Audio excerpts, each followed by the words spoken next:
Right. I was asked about the pod today, but what episode number is this? 58. So that's you introducing? Yeah, it's me introducing. It is 58, isn't it? 58. Alright, this is the awkward bit because usually I don't need to look at anybody when I do this. Right, go on, you can look at the microphone, that's what I'm going to do. I do that. It also keeps my train of thought. That's the audience. Yeah. So hello everybody. You alright everybody? Are you ready to listen?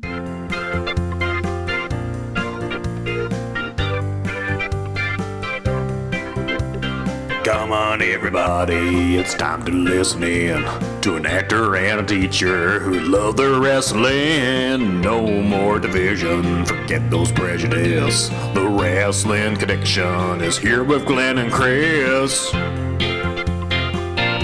Hello ladies and gentlemen, and welcome to a very special edition of the Wrestling Connection podcast. And you might be thinking to yourself, episode 58, what is so special about episode 58? There's no WrestleMania 58. There's no wrestlers. Is there any wrestlers currently that are 58? Probably. My father was born in 1958, which That's makes him soon to turn 63. Okay. But no, I'm not aware of any wrestlers born in 1958. Madonna. Was he born? Was she? Was she born in? That's good. One thing I'm already noticing is that my usual hesitancy to speak over you is still there, but it's fine though, because there's not going to be this kind of awkward... That's what I hate about being on the phone. I hate talking to people on the phone. I'd much rather either FaceTime or text, because on the phone it's like, oh, okay, you go, okay, that's fine. But ladies and gents, if you're listening to this and it sounds either clearer than usual, or it sounds like we're in the same room, there's a reason for that. We're in the same room, aren't we, Chris? This is episode 58, so it's taken us 58 weeks, and we are finally... by necessity, I must say, by necessity, but it's the first time we are sitting here in the same room, across from each other at a lovely kind of vintage-looking table. Yeah, I think this was found on the street, upcycled and painted. I don't know. Well, Kate will give us the full story when she joins us. And I am live in Glenn's house, not the Glen Den. No. We could sit up there, but we both have to sit on the floor. So the Glen Den will not accommodate two rather tall men, and if you don't know us, dear listener, and there's we don't know what the Apple numbers are. There's a good chance that you don't know us. Right. We can't fit there. So this is weird but fun but exciting, because we have never sat in the same room, and this is only the second time I've seen Chris Moffat in the flesh since February of 2020. Right. Chris briefly dropped off Christmas presents for me here at Christmas time. He's never been in the house, and for those of you keeping check at home, we are both COVID negative. Yes, we're both safe, and also by government standards we are allowed to be in the same room as well. Yes, we are in tier 2, ladies and jelly spoons, in our local area, so we are not Glasgow City. Yeah. Sorry, Glasgow. I feel bad sometimes because I'm going over to my friend's house and they're like, how can you do that? And I'm like, well, I'm tier 2 and you're not. I know, I was really conscious of that at work, because some of my colleagues live in Glasgow, some of them don't, and I was very conscious about not bragging, but it felt like something to brag about. Talking about it and stuff, yeah. The concept of actually having somebody in to chat, and I can't stop looking at that cupcake. This is the visual element of doing this. So for the record, folks, Chris has got a cupcake in front of him. Yeah, we're going to do a taste test right now. And you know what? The author of the cupcake might actually be making an appearance. appearance. It looks like Kate. Oh wait, no, she's playing with Luna. Yeah. Alright, well I'll tell you what, I'll try this while we're waiting. So describe what you've got in front of you there, Chris. Alright, well in front of me I have a glass of water, and what would you call this? Stainless steel, yeah. Yeah, very nice. Cheers, by the way. Cheers. I have my... Cheers. Did you hear that? That was actual contact of cups, dear listener. Yep, and I have a coffee here, which I'm going to let cool down a little bit. Here comes Kate though. I'll wait until... Okay, so... because I don't want to judge her cupcake, you know what I mean? Yeah, no, that's fair. So one of my favourite aspects, dear listener, of doing this over the last 58 weeks has been our jingles. And our jingles has been done by the jingle lady herself. And no, she's not coming, right? After all this suspense. We have in the kitchen, that's fine. We also have Luna here though, under the table, who did not greet me in the most friendliest ways, which looks like the friendliest dog ever. So... I'm just going to Ashley's. Oh! There was a live jingle, dear listener. Can you come and perform live for us? Full disclosure, dear listener, Chris has met Luna once before, right? But I may or may not have used the words intruder and kill when Chris showed up, and the reception was a little frosty. Yeah, not going to lie.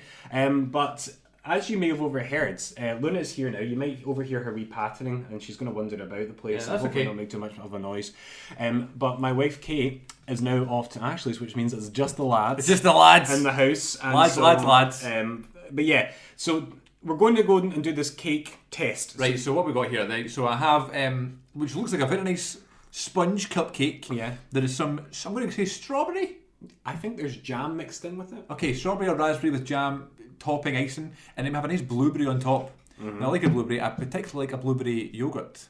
Are you chewing into the microphone just so they can hear you? Because nobody wants to hear that. They don't know what's happening. No visual aid here. Right, you enjoy the cupcake. I'll describe what's happening. Chris is now licking the icing. So he's literally doing that thing where he's taking a bit of the cake before he has a big bite of everything at once. The blueberry has been devoured. I'm going to take a big bite. And it has been absorbed very quickly. I know you said don't worry about crumbs, but I'm cautious now. I mean, it's because you're so lovely, neat and tidy. I know. Enjoy. I am going to pour myself a side complimentary naughty drink. Go for it. Okay. Special occasion. Special occasion. Well, people listening, this is lovely. And what I will say about some cupcakes and sponges and stuff, sometimes when you get to the nitty gritty and you get to the middle, sometimes it can be a little bit dry. But what I will say is about cupcakes here, this is not dry at all. This is beautiful, beautiful. Fun fact, so my wife's name is Kate and her maiden name is Dunn. And she did actually at one point in her life start a cake business called Cake Dunn. That's very funny. Yeah, so there you go. And I noticed, so if you don't know Chris, folks, if this is your first time listening to us, Chris has his own popular YouTube channel, 4,000 subscribers, CM42 TV on YouTube. And occasionally you will see Chris talking about books with his sister, Rachel. And Rachel picked up a book in one of their haul videos recently by an author called Catherine Dunn, which is my wife's name, although it's now Fraser, of course. But it's just one of those weird things. I like it when you come across your name elsewhere. There's a famous whiskey called Glen Fraser. Very nice. Are there any famous Chris Moffats out there? No, but there's obviously Stephen Moffat, who wrote Doctor Who. Who's no your dad. Who's not my dad. Who wrote Doctor Who. There's Scarlett Moffat, who was on I'm a Celebrity, Get Me Out of Here and On Deck and stuff like that. But I don't know, there was a wrestler called Moffat from Canada. I think it like Stampede back in the 80s or something. You got a lot of famous Chris's, and there's only one famous Glenn in wrestling. Yeah, that's But true. There's a couple of famous Glens. Glenn Gilberti, Disco Inferno. Is that his real name? Yeah. Did you know that Glenn Gilberti, apparently Disco Inferno's real name, folks, did you know that he was originally going to play Jerry Lawler in Man of the Moon? Really? Yeah, and so Lawler talks about this in his autobiography, which is really weird because right now I'm still going through, slowly but surely, my 2002 watch-along. Quick pause on this anecdote. Cupcake verdict. Very good. I'll give it a strong 9 out of 10. Oh, side verdict. Did you know that Brock Lesnar called the F5 the verdict in New Japan? I feel like I did know that. Or maybe it was in Japan though. Was it New Japan he was? He was in New Japan, yeah. Okay, so I'm doing this 2002 watch along right now, and we're getting a lot of stuff with because Lawler's book's just come out, and so he's plugging it constantly on Raw. He's always got it in his hands. Lots of stuff of him signing and things like that. In the same way that Mick Foley did when Have a Nice Day came out back in '99. He did go crazy with the promotion. Yeah. Now, I read Lawler's book when I was about 12 or 13 on holiday when I was a wee boy, and you know, much like the Mick Foley book, there was a lot of language that I learned for the first time reading that book as such a young man. And can imagine. None of which I can repeat on what is supposed to be a relatively clean podcast. But yeah, that's where he tells the story that Disco Inferno was cast as Jerry Lawler in the movie, and Lawler was the one that kicked off, according to him, and said, "Why not cast me?" And the producers were like, "Fine, you are 20 years older now," or not 20 years, it was more like 10 or 15 years. When was the Kaufman stuff? See, I don't know nothing 80, definitely 80s. I want to say like. So it was nearly before WrestleMania. Like I reckon it was like 83. Because Man in the Moon came out in 99. And not to turn this into the Good Bit podcast. Right. Another great podcast, by the way. Great podcast. Yeah, it's really. I can go right. I love the Good Bit podcast. They're doing School of Rock. It'll be out, I'm sure, by the time this is out. Go and listen to it, folks. But Jim Carrey has to be one of my absolute all-time favourite actors. Good girl. And there's not a Jim Carrey movie that I don't like. There are some that I like more than others. You know, Dumb and Dumber 2 is quite low on the list for me. But I mean, Man in the Moon was the first exposure I got to his depth as an actor and his versatility, not just the great comic actor. And obviously he's done other things, Number 23, Eternal Sunshine, etc. But that was right up there, and it's great. I mean, that would be another really good one to do in the good bit if you and I ever teamed up with Aaron and did a crossover episode. Yeah, which we will do. I keep forgetting to mention it to him. Favourite Jim Carrey film then? Because I would say Man on the Moon, but I think it has to be Eternal Sunshine. I love the Eternal Sunshine, but my favourite is The Truman Show. Oh, of course it is. The Truman Show is the best Jim Carrey film. I've taught it. It's so versatile for me as a teacher. So, dear listener, Chris is an actor. I'm a teacher. If you hadn't picked up from the amazing theme song, which we had performed live in this room. As you started, and we managed to put the instruments down just in time to start. I find that I can teach that to first year, and I can teach it to 6th year for their higher English. Right. It's everyone. There's not one class and not one pupil that I've taught that text to, and they've not got something out of it. Like, it's such a powerful thing. Everything from the music to the philosophy and the ethical issues that it explores. So as much as this is the wrestling connection, dear listener, if you're going to watch any Jim Carrey film, Man on the Moon is amazing, and R.E.M. are fantastic. Yes. But go and watch The Truman Show.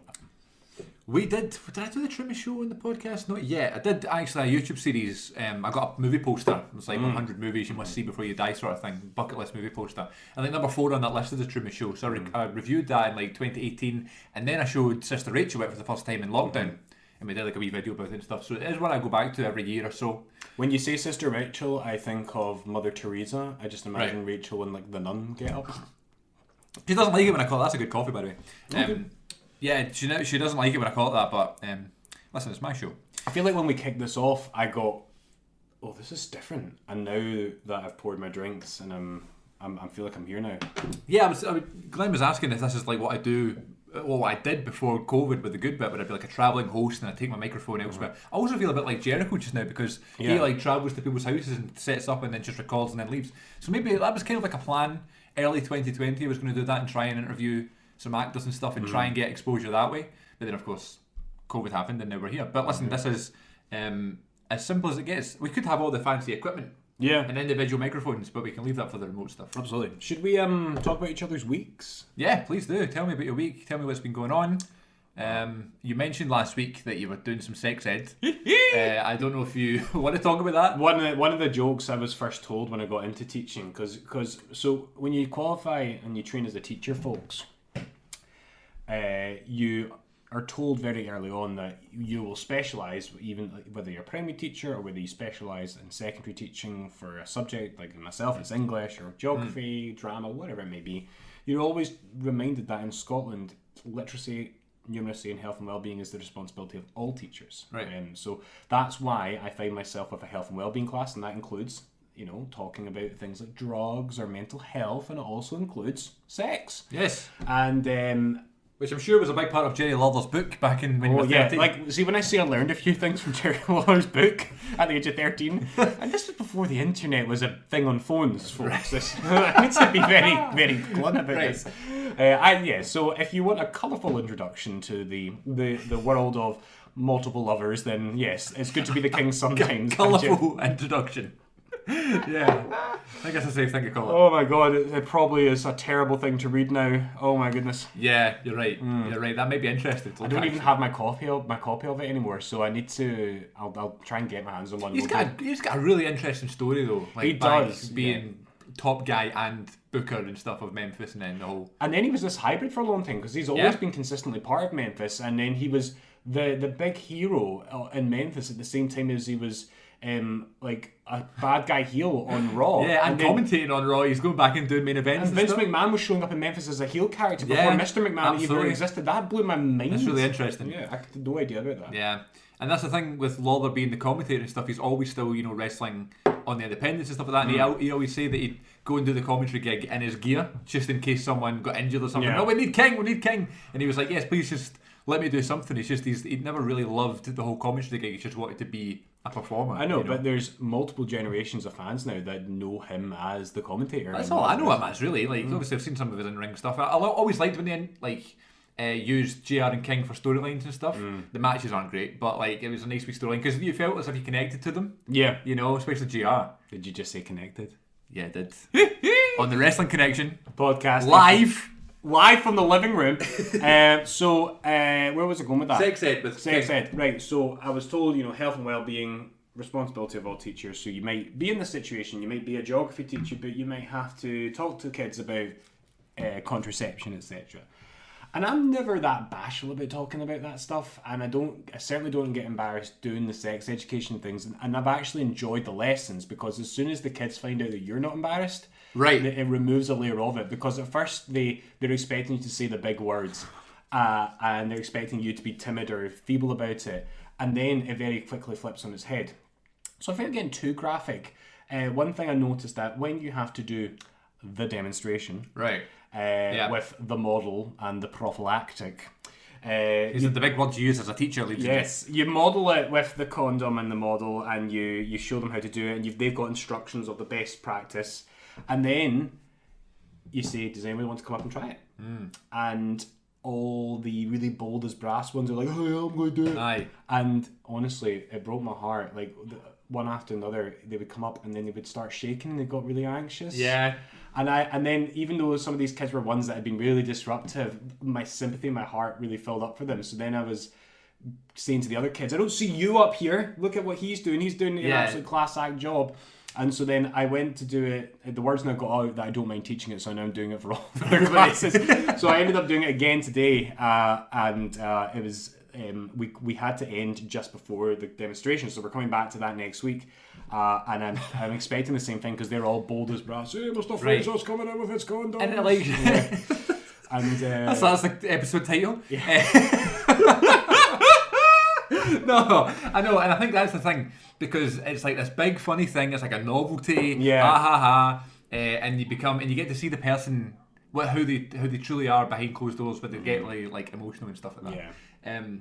And I think, as you say, people then are keen to ask questions and stuff, because they want to feel like it's something comfortable, and they want to feel like it's comfortable to talk about. Yeah. And normalising that, I think, is the way forward, because you're just brought up. This generation is been grown up on and glamorising movies and stuff where this has been made to seem like, oh, it's really funny and really embarrassing and stuff, but the truth of the matter is, it's just another part of the school curriculum. Exactly, and I've realised actually how passionate I am about doing this properly. And there was one or two occasions in the lesson today where a couple of boys had to get booted out and had to be talking to outside, just more because they're just being noisy or disruptive.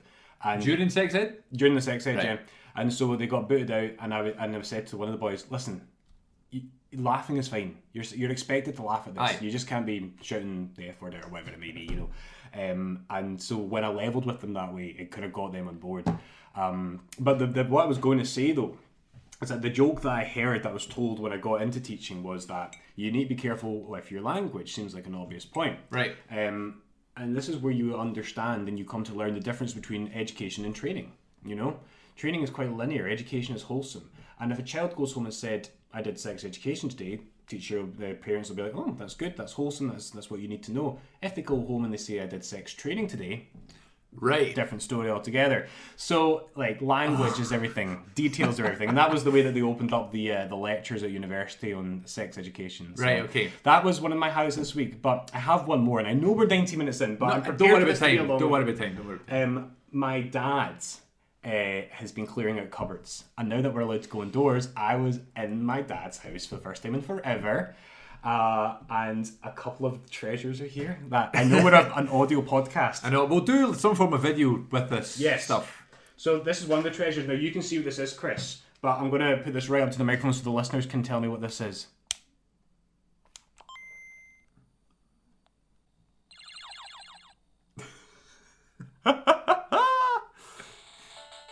Etc.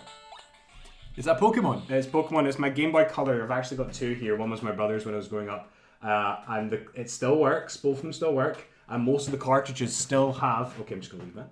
Most of the cartridges still have their save files on it. So all my old Pokemon from 21, 22 years ago are still there. Like, some of these games are like older than, who's a really young wrestler right now? MGF. Older than MGF. I love MGF. Oh, he's the best. Oh my god. I know we went on about Blood and Guts a couple of weeks ago, or last week was it? But the purpose was to make him a star, and that's happening on an increasing level, week in, week out. Yeah. Sometimes I look at him, people like him in Darby Allin and stuff, and I'm just like, oh, you guys are so talented. Jungle Boy. I love Ricky Starks. I think he is going to be a massive star, and it's a shame he's just been injured, actually. I think he's got surgery in his knee or something. Same with Miz. Miz is out for like 9 months. You put him in there with zombies. What do you expect to happen? What did you make of that? Okay, right. Are we going to talk about zombies? Okay, we'll come back to the treasure trove. Right. I feel like I know where you're going to go with this, and I wanted you to talk about it. Right. What's the big deal? I forgot we were watching an Oscar film during WrestleMania Backlash. Yeah. Right, Chris. I have said passionately for the longest of times that pro wrestling in the United States of America is characteristically, since Vince McMahon took it national in the 1980s, been a variety show. Right. That has been what pro wrestling's most lucrative model has been. Yes, fringe companies have grown and specialised in specific genres of wrestling, like Ring of Honor, like ECW, right, like TNA and the Naughties to an extent. But the most profitable model that has been proven time and time again was exemplified by World Championship Wrestling, the World Wrestling Federation, now the World Wrestling Entertainment. And, you know, if AEW wants to get bigger, they're going to have to embrace that as well. They don't really right now, but they are still a bit of a variety show, but not to the same extent as WWE. And here's the other thing. It's the wrestling business. It's not just about the wrestling, and I hate to upset that guy to whom it is still real, damn it! It's the wrestling business.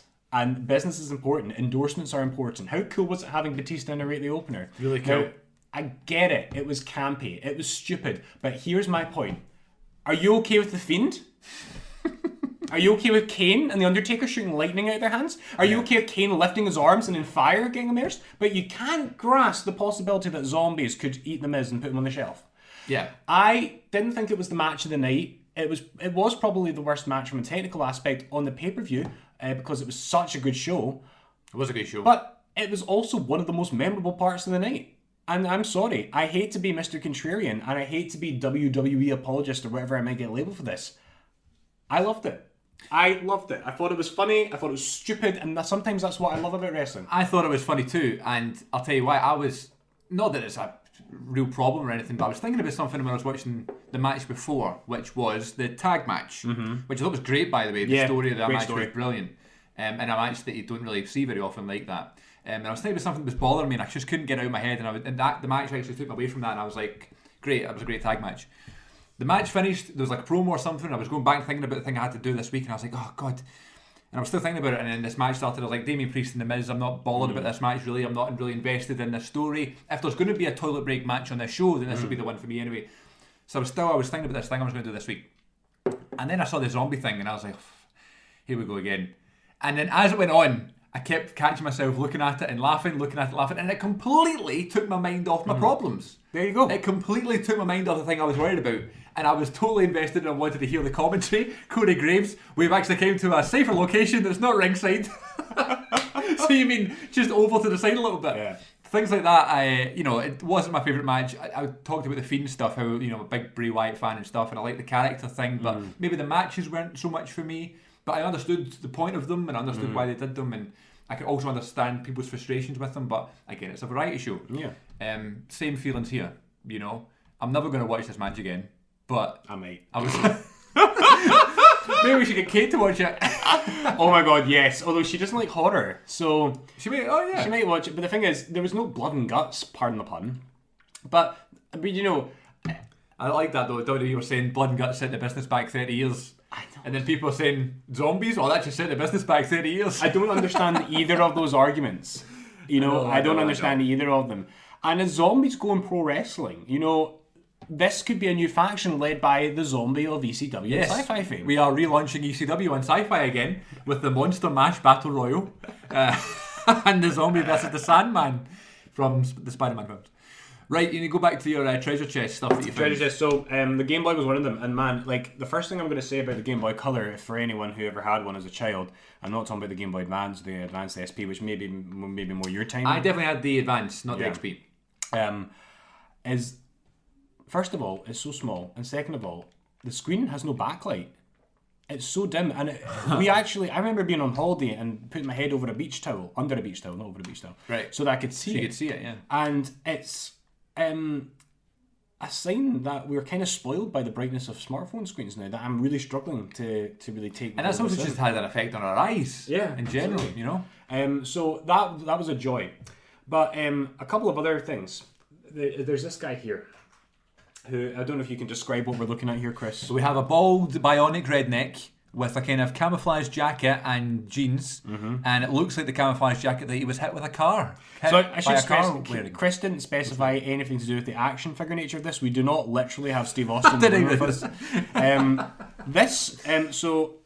Way back in like episode 1 or 2, we spoke about our respective wrestling stories, and we've also talked about wrestling figures here and there, and all of my old wrestling figure collection I gave away, and it was a total Toy Story free moment. You know, right, absolutely. When I handed them over, I had one last goodbye with them, and I gave them all away except for one.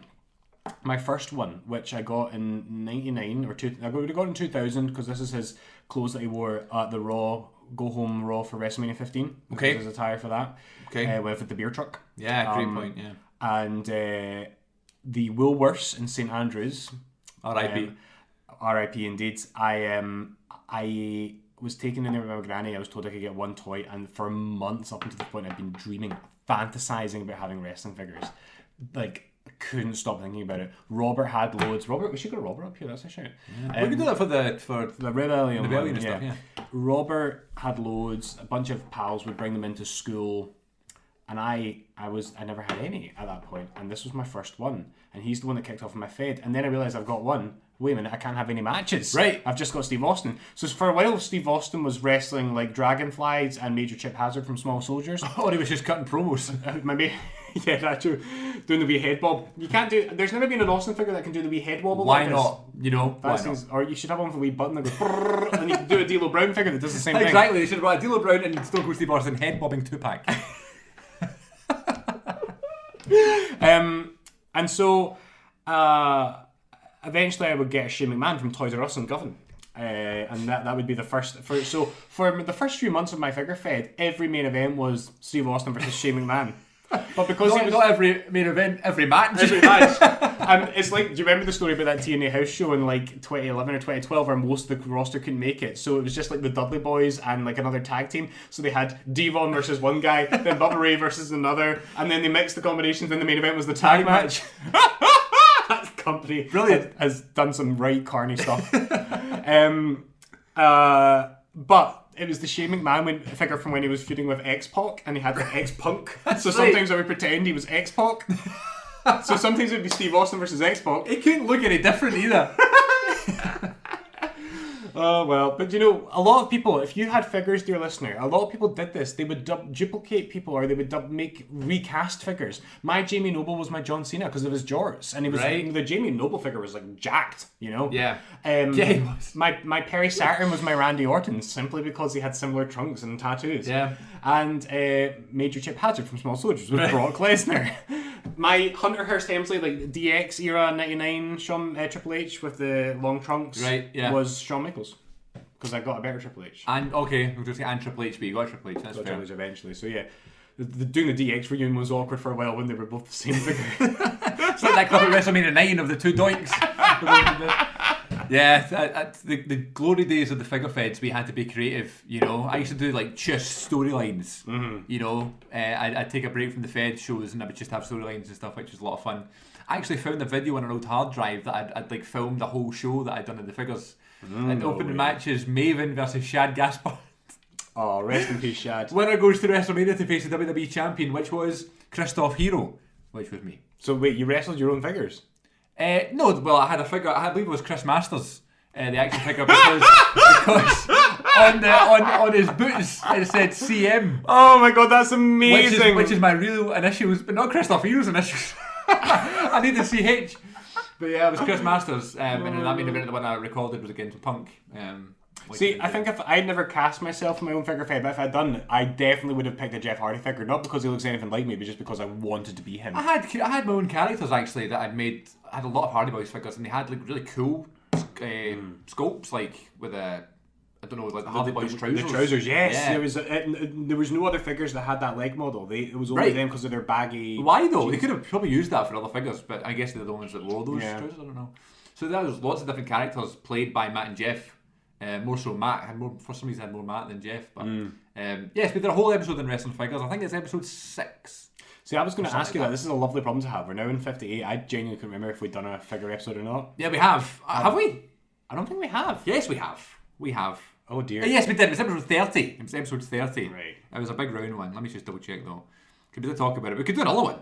You know what I mean? But what I love is skimming through. I'm looking through the episodes now. I love skimming through them all and seeing so many different like titles and episode lengths and things like that. We have a good back catalogue now that have been going for nearly 68 weeks in a row. But yes, episode 30 is Wrestling Figures. Okay, well go and listen to it, folks, because I sure as hell haven't. I must have listened to it. Yeah, I think it was a good one. By the way, you said 30. We just passed the 30-minute mark. Listen, I'm a pro. I have one more treasure, if I may. Please. When I was 14, I went to California. I've got family there. And we spent a day crossing the border to Tijuana. And in my head the whole time I had the song Cross the Borders by Rey Mysterio from the WWE Originals album. One of the previous What I'm Thankful For in Wrestling segments. Yes. Suggested by Glenn. It's like, if you haven't listened to that record, folks, go listen to it and buy on Amazon or eBay the CD that comes with the bonus DVD where Jim Johnson and Jonathan Coachman are in the studio together with Steve Austin. It's gold. I mean, Jim Johnson's a legend, right? But he does seem a bit dull. Bitter. No, he's not. He's dull, but he also seems bitter. Did you not say something about the CFOs and like the music sucks now or something? Yeah, why? The music doesn't suck. Just be happy for them. Finn Balor, Shinsuke Nakamura. He's got Undisputed Era. I have nothing but respect for Jim Johnson, but he's got a case of what I like to call the Bret Hart syndrome. Okay. I.e., you have got nothing to prove. You've achieved so much in your field, but yet you still feel that you need to be so bitter about a lot of people. There's a difference. I still get fascinated listening to Bret talk though. Like, see the way he just is so set in his ways. I find it really interesting. I mean, he looks great for a man his age, you know. And I had a stroke and all that stuff before, you know. But Jim Johnson did an interview with friend of the show Chris Van Vliet recently. Of course, yeah. And I haven't watched the full thing, but when I clicked on it and I watched the first 5 minutes, I was like, he is quite dry. And he seemed like Van Vliet was boring him by wanting to ask the questions. Like, man, do you want to play the Undertaker theme? Okay. See, I don't think, because Chris Van Vliet is anything but boring, as we know, you know. Friend of the show. Friend of the show. He introduced last week. A couple of weeks ago. Yeah, he's done a few. We should do another one, by the way. We should get another one soon. We do. I've got some ideas. Anyway, tell us about the Tijuana trip. So the Tijuana trip, I got shouted at by a Mexican man for taking a picture of his donkey, which he dressed up as a zebra, like he painted a donkey. And what an ass. You actually had to pay to take pictures of it.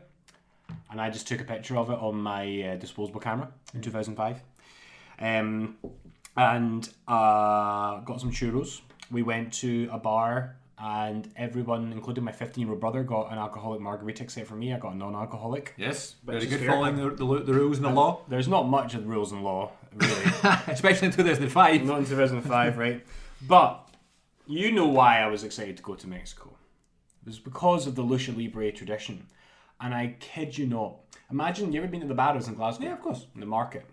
Imagine that market, but every stall sells wrestling masks. Of every wrestler who wore a mask ever.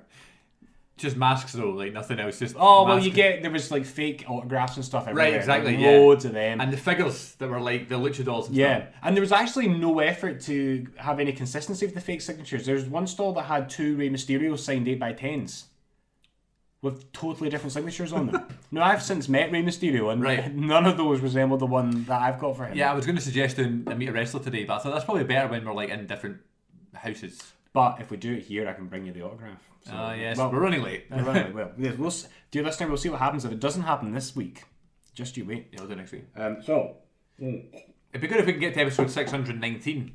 And you could talk about Rey Mysterio, but that'll be a wee while. I can't wait for us to get to episode 83 and we can do a Bischoff special. So, I looked at loads of different stands of masks, and it was hard to get a Rey Mysterio Jr mask that actually looked the part.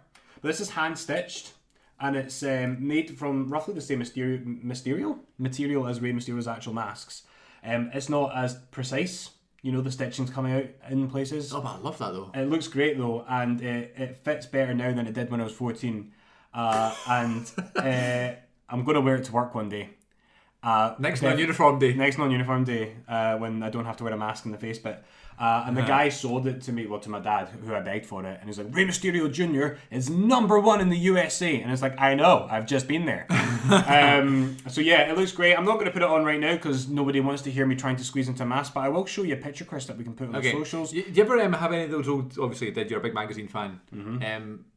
That's very good. And you're wearing your work clothes too. That's what it's going to look like when you're at work. I got changed. At the old WWE magazines, they'd have like new merchandise on Shop Zone or whatever, and there was always like a selection of masks, and that was really nostalgic looking at that because it's like there was like the blue one, the red one, the green one. Do you want to touch it? Yeah, I do want to touch it. Yeah. Oh, it does feel hand stitched, but not in a tacky way though. It doesn't feel cheap, you know. I mean, if you measured it, it's maybe uneven, but it's not made by machine, because they don't have the resources for that. It's. Yeah, my cousin, wise cousin Graham, that was responsible for getting me into wrestling back in 2000 or 2001. He went to Mexico at one point and brought me back a blue and red mask, and he was the one that formed the character CM Generico in my backyard wrestling company. So what I would do is I'd get a Nike jumper, put a pillow up my jumper so I looked a little bit different in terms of weight wise than Christoph Hero, and I put on the mask. And I was just going to lose all the time. I was going to be like a job guy. But it turned out to be a comedy character. I just started doing daft things. But there you are. There you have it.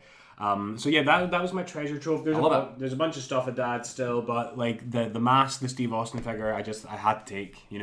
I went specifically looking for the Game Boys, and in light of the podcast and what this show has meant to me over the last year and a bit, I couldn't leave them to gather dust any longer. So I love that. They're gonna have pride in place in the Glen Den from now on. Yeah. Cool. I know Stone Cold Steve Austin now has a pal up there with Scotty 2 Hotty. They can have some classic 5-star matches. Scotty's and stuff. here. So. Yeah. Wait a minute. Speaking of those trousers, that's not the same. It's not the same. That's a decent figure, by the way. Like for that time, the detail. What run would have this been? What era? Because it's got like the Titantron cover on it, and it's got like the kind of Tron era. I don't know. I'm going to guess it's like a 2001 Heat Series 2 or something. Nothing really. See, the hair is of that era, but the trousers I thought was more of his later 03 or 04 maybe. But it doesn't matter. It's Scotty and I love him. Yeah. Do love Scotty 2 Hotty. Good theme song, of course. Classic theme song. And speaking of theme songs, last week we were talking about meeting Sheamus, or I was talking about meeting Sheamus. And did you notice that at the end of the episode I played this theme song in full? I didn't notice quite how Irish the singer was, because I've only ever heard it in the arena with all the crowd noise, and he doesn't use that theme anymore. But it's really like this. Too many limes. Yeah, and too many limes. Is that the word? It's too many lies, I believe. That was a thing around 2012. People were saying, "What are the lyrics of this song?" It's a shameful thing. Lobsterhead was going about in that song. It's a shameful thing. Lobsterhead. Too many limes. No, but remember I was talking about the thing in the story how we were waiting for Sheamus. Oh dear. And they played this theme song all the way through and he didn't show up. Yeah. So I played the theme song the whole way through at the end of the episode just to make myself laugh. What you should have done is at the very end had a wee hello fella. just for the people who listen to the very end, which is, let's face it, nobody. No, I hope people listen to the whole song and were reminded how good of a tune that song is. It is good. And I was reminded. And that sparked this week's top 5. We've got a top 5. So top 5 every week now, going forward. Okay. I'm trying to challenge myself, and I don't want to think about it throughout the week. I want to try and just go. Right. Okay. Right. So I was listening to this last night, this Sheamus song, and I was like, what a great first theme.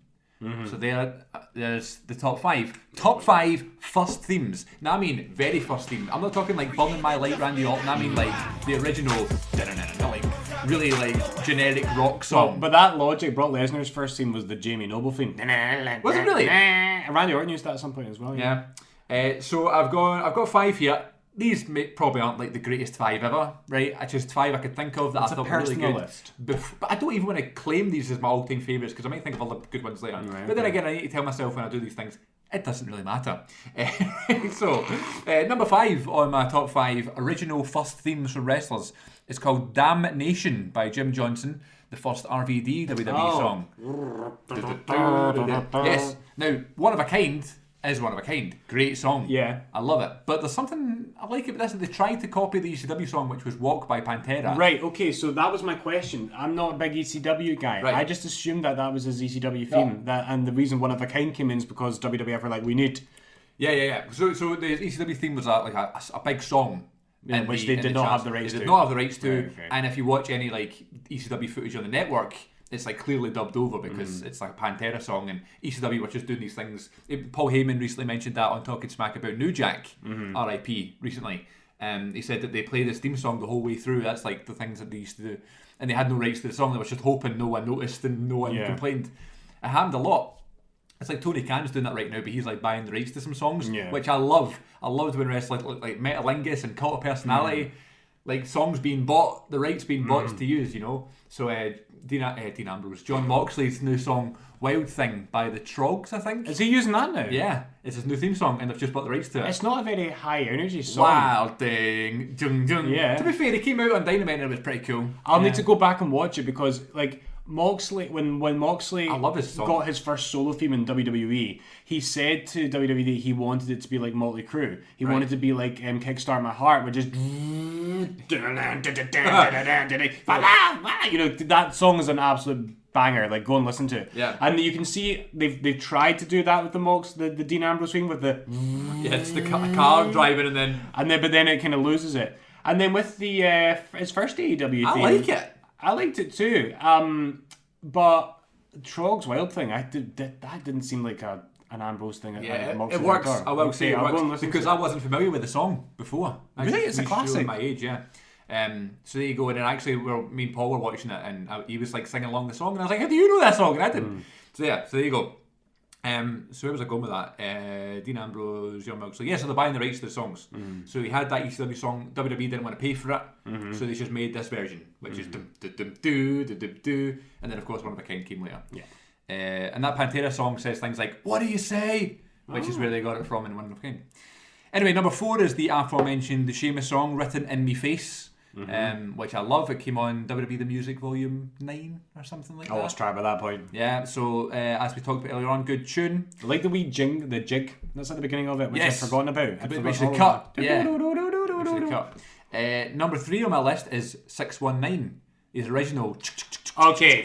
Who's that jumping out the sky? Rey Mysterio, here we go. When the mask's out, the girls they pass out, the boys just black out. Better tap out. Yes. I listened to that on the WWE Anthology album so much. We were going to say before we started recording we can sing together now because there's no wee delay, so we can we can sing to each other. Up the top rope, and the next thing you know, you'll be on the floor. What you gonna do when you're on your back? For me, body slam, something on your back. Where's the ref? Straight from the WWE. Know how much trouble you see when you face the man of mystery. Right, so that was my number 3. Classic. Yeah, he's had so many different variations, hasn't he, of that song? The one he uses now, though, is still cool. How mad is it that he's tag team champions with Dominic Guerrero from SummerSlam 05? Like, God. Okay, number 2, I have On the Edge. You think you know me? The original Edge song, the kind of mysterious. So the slower one, not the one that became that was eventually Edge and Christian's theme. It's like the one just before down. that. It's like it's that though, but it's much slower, and it's got more of the female vocals. Who do you think you are? We are weird, or whatever they're saying. You are lost. Yeah, you are lost. Scared. Yes. You should have seen the seductive eyes Glenn gave me when he said it. You are scared. Kay'll be when she hears this back. Yeah, exactly. And number 1, original theme songs. This is kind of cheating, really, because this is another purchased song. But I've gone with This Fire Burns by Killswitch Engage, CM Punk's first song. Randy Orton's. But Randy Orton used that too, yeah. But I mean, like, Punk used it. Yeah. As before he used the Cult Personality. That's a tune. That's the first one I thought of. Maybe it's cheating because it's a bought song. I didn't think about that. But these are all like written songs for the wrestlers. And I was saying that to my pal Kieran, who is listening to the show and gave us some nice comments the other night that I've just read to Glenn, by the way. It's just amazing how these songs are made and are like classic songs and they're written for a wrestler. Because like This Fire Burns and Cult Personality and Metalingus, they're all bought and stuff like that. But I mean, even the CFO songs, like the Shinsuke, like they wrote that from scratch for Nakamura. It's crazy, like how talented these people are. Exactly, and my mind keeps going back to Beyond the Mat, where you just see Jim Johnson going, you know, Vader's like a big guy, big steps, like oh, and so, but on the contrast, some people have terrible first songs. Right, of course. Here's an example. Samoa Joe's first WWE theme in NXT. What the hell was that? Sounded like a kind of tribal rap kind of thing. Did not suit him at all. Yeah, I wonder what, I wonder where he'll go, and I wonder what he'll have, because I don't Samoa remember Joe's his like, TNA theme. oh, his TNA theme is great, because he had a couple on TNA, obviously, the kind of, the most recent one before he left, the kind of rap kind of Samoan song, which is cool. That's the thing about Samoa Joe though, like his character isn't the Samoan character like Roman Reigns. He's from like a different dynasty, so he's more of like the kind of ass kicker, kind of Street Fighter Samoan. I'm not a superstar. I'm an ass kicker. I'm gonna leave him in a pile of blood and sweat and vomit. All right, And urine. and urine. Okay, Brock. But yeah, so there were some really bad first themes. You're right there. Things like Cena's first theme and Orton's first theme, but just Daniel Bryan's theme when he was no longer part of the Nexus, which is the furthest thing from Daniel Bryan possible. It was like da-na-na-na, da-na-na-na, and you're like, that's not Daniel Bryan. So then it goes out just like Rise of the Valkyries, but like the original song. Yes, because I remember in WWE 12 that was his theme. Right, of course it was. Yeah. So yeah, if I was to ask you, like, what is your favourite wrestling theme song of all time?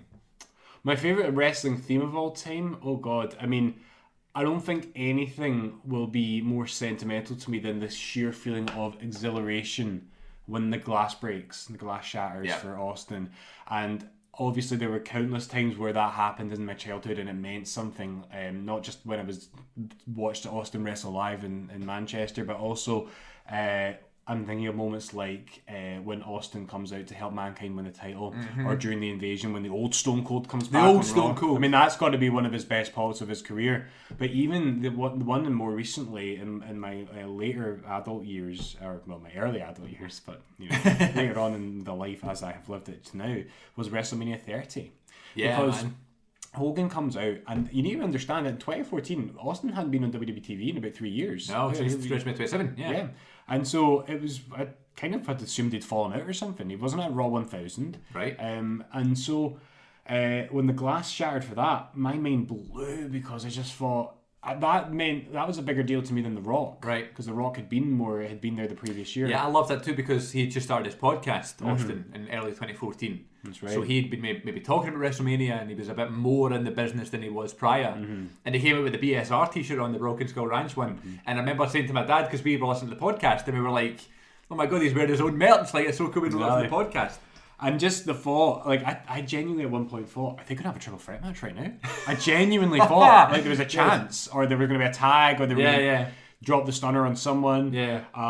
But yeah, I mean, Austin's probably up there, and that's a really good one I like to listen to get myself amped up. But I'm going to tell you this, right? I have a very soft spot for Kurt Angle's theme / Sergeant Slaughter / The Patriot. I absolutely love it. Yeah, I was just getting lots of notifications at the one time there. Yeah, I totally agree, and it's amazing how that's such a reused theme, but it's still so synonymous with Kurt, you know. And did you see when he left TNA, like in 2014 or whatever, and 2015, and he started doing independence and stuff, and there's a video of him wrestling Zack Sabre Jr.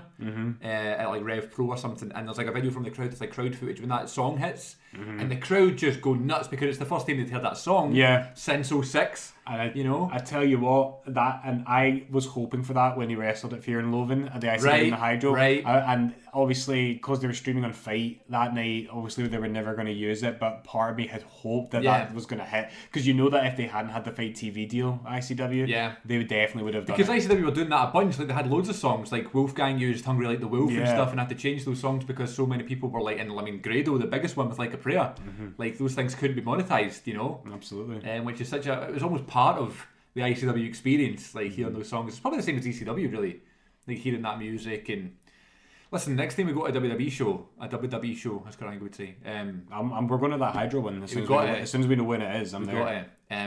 Hearing that music's going to be great, because going to a concert's great, but it's when you hear the wrestling music, you know, the theme songs and stuff, there's something special about something totally different. So yeah, I was talking to I told you I was going to see McFly, didn't I? Yes, you did. You told me on the podcast, I think. Cool. I'm also going to see Royal Blood. Oh, nice. Royal Blood? I know of Royal Blood. Yes, I'm going, and it's the day of WrestleMania next year, and I don't know how I feel about it. It sounds cool. It sounds cool. Like, what a great day, you know. Yeah. We'll go for a meal and go for drinks and go to the concert, then WrestleMania. You need to be on that coffee. My ears will be ringing. I'll not know what match is happening. Well, I've still got my glasses. But yeah, you hope. If we're doing WrestleMania radio like they used to do in the 90s, then I would have no idea what was going on because I couldn't hear. So my ears will be ringing, I'll be tired, I'll be sore. I hope it doesn't affect WrestleMania next year. Well, I guess we're not going to next year's WrestleMania then. You have to see Royal Blood, but that's got to happen as well, my friend. We'll go to WrestleMania. Yeah, one day. Maybe Dallas, maybe New Yeah, Orleans. it's just, I mean, we've talked about it recently, didn't we, about that wrestling travel website where they've got all the deals on. It's definitely doable. It's doable, but I also don't know who's going to pay for it. Yeah, I know, because I know. Because you're clearly in a more, like, secure financial position than me. And hopefully by the time I'm thinking of going to WrestleMania, then I'm probably going to be in a more kind of consistently It's not been your job, year, has it? Like that, you know? Yeah, but listen, 2021 is going pretty well so far, touch wood, and hoping things keep Real wood, because we're in the same room together. Sorry, I didn't mean to raise my voice. Usually I would touch wood in my own house, but this way you would be able to hear, because the table I use is wood as well. But yeah, I'm almost feeling like we should do random wrestler right now. This is where we're going to do. But I don't have the list. Unless you're going to do one of your thankfuls that you have on hand. Oh, let's see. Yes, that's a shout. That's the problem when you don't prepare, because usually some things we'll go to, like, when it's like a fun novelty, we'll just like see what happens when we start. When we've got stuff we need to talk about, then we'll plan segments. But we've not been planning segments today because we thought the novelty of sitting in the flesh would be good enough. Okay, what I want, Chris, is for you to give me a number between 1, 2... No, we've done that one. A number between 1, 2, 3, and 4. A number between 1 and 4, including the numbers 1 and 4. I'm going to go 4. Okay. Okay. And we'll do this. And could you please cue the jingle? Yeah. That's like little Britain computer did now. Computer says no. What I'm thankful for in wrestling this week. Ooh, yeah. We had hope, dear listener. Thank you for playing the jingle, Chris. Or Shawn Michaels when he's trying to learn how to do the internet. He's like... So thank you, Chris, for playing the jingle. Now, I'm not going to lie to you, dear listener, that was a pre-record, but we do, like, my wife is, I can see her out the window talking to my neighbour. Where? She's there, trust me. Alright. I don't know your neighbourhood. What was I saying? Play the jingle when it was live. Kate was going to come and do it live, but she didn't. But she did do Toilet Break live, which we've not actually done. If you want to go, you can make excused. No, it's fine. So, I am thankful, and this is actually quite timely because I'm coming up to this in my watch a lot. Okay. And it's not on the network, I don't think. And I think the only way to get it is to get a VHS or a DVD copy of it. Mm-hmm. I am thankful for the Raw 10th Anniversary Award Ceremony. It is not on the network, but I have it on DVD. Woo! I can let you borrow it if you want. I'd love to, because I've not seen it since I was about a teenager, I think. I used to have it on the VHS. Now, the DVD, I understand, came with like TLC 4 on it, which is amazing. So, yeah. Which was voted the greatest match in Raw history. Yeah, absolutely. I might even have Jeff Hardy and Taker on it as well. I'm not sure. Yes. So many nostalgic memories with that show, absolutely. So, for those of you who don't know, dear listener, this awards ceremony they started advertising in late 2002 on Raw, and they didn't really say what it would be. It was pictured as pitched as really as going to be like a special episode of Raw, like Raw 1000 was, right, for example, because it just said coming in January 2003. They didn't say anything more about what it was. And actually, I'm on January 2003 now on my network watching on, and they still haven't said what it's going to be. Right. So I don't know at what point the penny drops. But they booked their own restaurant, the World, formerly WWF New York in Times Square, now the Hard Rock Cafe. Which we've both been in. We've both been in. Yes. How do you think I feel? Oh, it's not good, Holly. This is WWF New York, not WCW New York. How do you like me now? How do you like me now? I've just ripped Chris's t-shirt off, just so you know. For wearing a WCW t-shirt. Where did you get that t-shirt? They weren't selling them at that time. I don't know. I think it was a plant, but it's still real to me, damn it. Now, so they were in WWE New York, or the World, and it was an awards ceremony with awards that were deliberated and decided on by the Wrestling Academy of Arts and Sciences. Is that what it was? Yeah, that's what they said it was. It was hosted by JR and the King, and there's lots of weird parts about it. Jericho's very heelish during the whole thing. Yeah. Famously, The Rock accepts an award via satellite and is booed by the New York crowd, even though he's doing a babyface promo, which is clearly a pre-record. It drove me nuts. And it's the even to boring this day, chant. when it's like the via satellite thing, like, no, like, oh god, it may have worked in the late 90s, but not anymore. The fans were kind of, especially in New York, they were wise to the fact that he had left it behind at that point, and he was never going to be their full-time boy again. And Austin. So the Austin wins thing, something. Austin wins Superstar of the Decade. Never shows up. And his music plays, but this was before No Way Out. So this was before he was back on good terms. McMahon and Austin hadn't spoken at this point. And so McMahon, being the absolute heel that he is, shows up and accepts the award and says, "You can bet there's a goddamn good reason why Austin isn't here tonight. Because he was not invited." And then he swaggers off. There you go. I just have memories of sitting in a caravan eating toffee. Watching this over and over again on video. Okay. I know, it's another story for another day. But man, I love it. And it was such a fun novelty. I would be raging if I paid to watch it on pay-per-view and there wasn't even a single wrestling match. I think it was not just the episode of Raw that week. Was it? I don't know. Somebody tells me there's a commercial breaks and stuff. I don't think it was on. Or maybe it was a TV special or something, yeah. Because it's right before Royal Rumble, right? Right before Royal Rumble. And one of the things that I loved that came out of it, though, were the special edition Raw magazines. Right. Then there was 4 different covers you could get. One had Bret and Shawn, one had Austin McMahon, one had Mankind and Undertaker, and the other had Rock and Triple H, I think. Cool. And I think I had the Austin McMahon one. And it was a big special edition one. And it's mental. And I haven't seen it in a long time. I saw it in CEX not long ago, before the pandemic, and I nearly picked it up, but I'm sure it's on YouTube. I'm sure it's available illegitimately. Yeah, I mean, I can give you the DVD if you want. Yeah, I only remember Triple H getting his bum out and Stephanie like going and smacking it. Do you remember that? Yeah, because they didn't do a lot of crossover stuff on TV. Because in real life, their wedding was later that year. Yeah. Like, they were actually engaged in real life at this point. And yeah, I just remember I was so confused because I watched this when I was wee. Like I was like, first of all, I thought they had fallen out. Yeah. It's like an out of the EastEnders.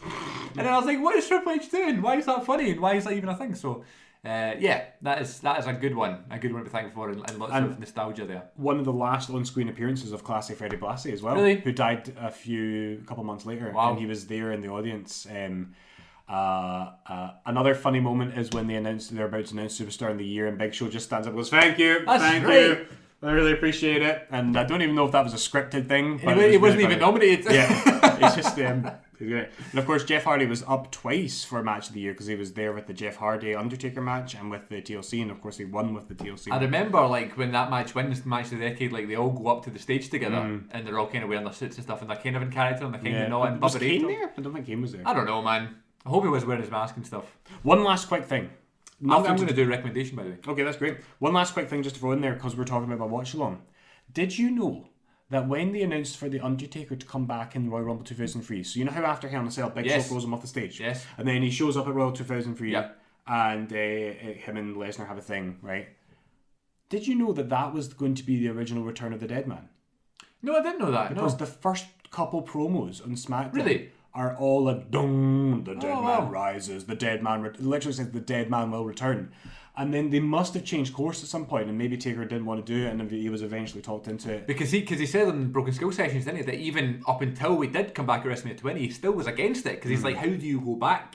Surely you want to like move forward and stuff. But And I theorised that it was maybe an example of, you know that story that Punk tells about him getting booked against Ryback for a TLC match, and they've announced it, and he's just had his knee surgery, and he didn't even have a say in whether or not it was happening. And there's a few stories like that of like but like Vince booking things and people only finding out. We're going to do this anyway, and it doesn't matter how you feel about it. And exactly, and I think they probably did that, and Taker wasn't consulted, and then he backed out, and so he comes back. So when I get to that, it'll be interesting to see when the advertisements transition to American Badass. But man, it was I couldn't believe it when I saw it.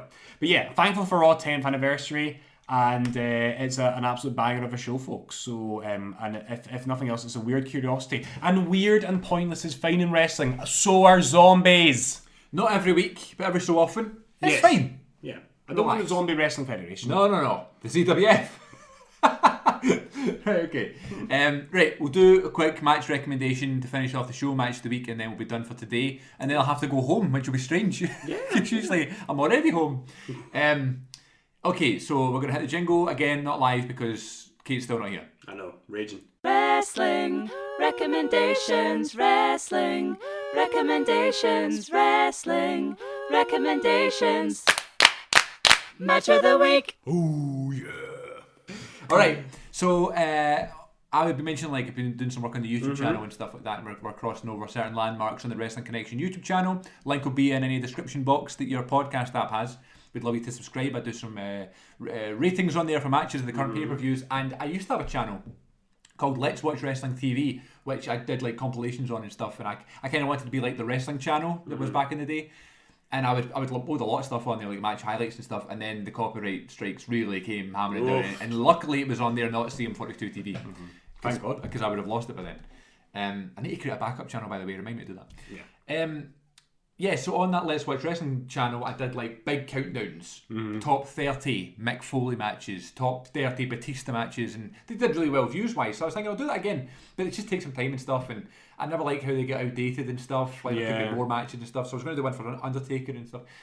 And then I was thinking about Daniel Bryan. I was like, if he's done, he's retired apparently. You know, this would be a good chance to kind of take advantage of the Daniel Bryan novelty. So I have gathered 50 Daniel Bryan matches. So I've got a top 50. I'm not ranked them yet, but I've got 50 matches. I'm going to make a top 50 Daniel Bryan WWE matches. Nice. From 2010. So just as WWE. Just WWE, just Daniel Bryan, 2010 to 2021. And it was really good fun going through them and stuff. And I was like, I need to watch some of these. Like I've not seen them in years and stuff. So I watched this match at Over the Limit with CM Punk. Nice. Which we talked about when we did the top 5 Bryan matches on the show. Which again, it might change. It might be the same. That top 5 I did in the podcast, we just kind of thrown together. So I watched the Over the Limit match, and my God, I knew it was good. And like at the time, it's Punk and Bryan. Like even just the novelty of that being the WWE Championship match was good enough. Never mind the fact that it was such a good match. But the thing about this match that people forget about is that it's literally like this perfect wrestling match that you did not see in WWE, especially on pay-per-view. In 2012, because the main event of that show, as we talked about, is John Cena versus John Laurinaitis, which was a lot more up that street in terms of 2012 WWE. And that match, the only thing I think about is Big Show's shirt. I don't remember Big It Show's was really shirt. yellow. Different, you could probably see sweat, Yeah. sweaty body.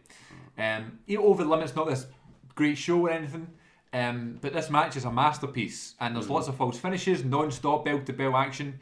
And in terms of like modern wrestling, the only like wrestling matches that I've seen that are like this, where there's no stoppages, there's no like weird finishes and weird moments and stuff, there's no cinematics for WWE, it's just bell to bell great wrestling. It's like these New Japan matches and these long pay-per-view matches you might see in AEW and NXT. And this is back in 2012. You know, Punk talking about how he's the best in the world, and then he has matches like this that kind of proves it. He was a total full package, he was so over. And I saw a clip of him actually doing like a live show, and people were saying like, are you going to come back or whatever, and then the fans started saying we miss you and stuff. And he said when he was wrestling he wasn't happy, and now he's happy, so why would they go back to what makes him not happy? And every time he says things like that, I'm like, I hope he does get the send off he deserves. If that makes sense. That's the thing that's missing. I don't need another run, right? I just need the match, or a big storyline that he's maybe helped someone in, I don't know. But like watching this match with Daniel Bryan, because obviously Daniel Bryan is one of the greatest wrestlers that's ever lived, but when he wrestles Punk and it really makes Punk like show his best and really gets him out of his shell, you really see how great Punk was. You know, he says he's the best in the world, but everyone, you know, Jericho and all these people say that. But in these matches, he gets to kind of prove it because he's got someone like Bryan to do it with. You know, so that's the match I'm going to recommend. Over the Limit 2012, Daniel Bryan, CM Punk. Check it out this week on the network if you've got it. I'm going to do it. Ever since you mentioned it recently, it went back. I got so many memories because that was such a great time in my fandom. And I mentioned this a couple of weeks ago when you did the initial list. So I am meaning to go back and watch it.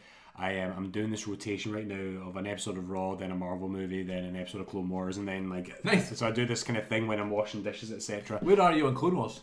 I'm still in like season 2 or something. I've just started season 4. It's I don't know if you're struggling with that because I was struggling early doors. I think it's going to get better because part of me just wants to skip to season 7 if I'm honest. The animation gets better, the flow of the story gets better, and it's like certain episodes have like cliffhangers and stuff which don't happen in season 1 and 2, I think. So yeah, I'm persevering with it. Because I don't want to get into Rebels or Bad Batch or anything like that. No, stick with it, because I've been really tempted to go to season 7 too, because I love Revenge of the Sith so much. So yeah, that's what I want. I want that satisfaction. Yeah, but it'll be worth it more though. Yeah, exactly. And I want to be able to recognise the wee Easter eggs in the movies. Exactly, when exactly. those things come up. So, and like the Mandalorian or whatever. So I am loving it. But this is not the Star Wars Connection podcast. However, we could totally do that. We could do that as a special. I ain't got the time. Right. That's it, ladies and gents. Episode 58 is in the books, and we have been in person. We'll go back to our usual format for next week. But what I will say is we should do, whether it be landmark episodes or special episodes, whether they're like countdowns and stuff, and watch-alongs we should totally do together. Definitely. And listen, if we're lucky, we'll get to do more of these in person. I feel it took me about 5 minutes to get into my groove, just because it was so different at first. But I've really enjoyed this. And think of, dear listener, this is like WrestleMania 37, and tomorrow night is being back in the Thunderdome. So that'll be like next week, okay? No, because that means that like the Thunderdome is a massive downgrade. We are not a downgrade. We're not a downgrade. Never will be. But listen, this has been a huge, tremendous novelty. The fact that we were able to sing together, I would like to personally say thank you not only to our amazing listeners, but to my co-host Chris Moffat, CM42 TV. And here's hoping that in the future we can do more of these face-to-face, because this was the original plan, was to do this every single week, which actually seems ridiculous that we ever thought we could do that. I could have even did a good bit like that, and I was with these people every day. And that's not even considering a pandemic. Yeah, exactly. So listen, we'll be doing more remote ones than like this, but if you hope you've enjoyed it, dear listener. If I sounded weird and animated at the beginning, it's because I felt weird and animated. But no, again, as you say, this was your first ever podcast in person. It's crazy. But thank you for having me. Thank you for welcoming me into your lovely home, and now the studio of episode 58. And I'll be back whenever you want. Yes, just don't let the door hit you on the way out. No, thank you. Right, until next time, we've been sent to Austin in 2003. Right, okay, guys, thanks very much for listening. Take care of yourselves, and we will see you all next week on the Wrestling Connection podcast. Ta-ta.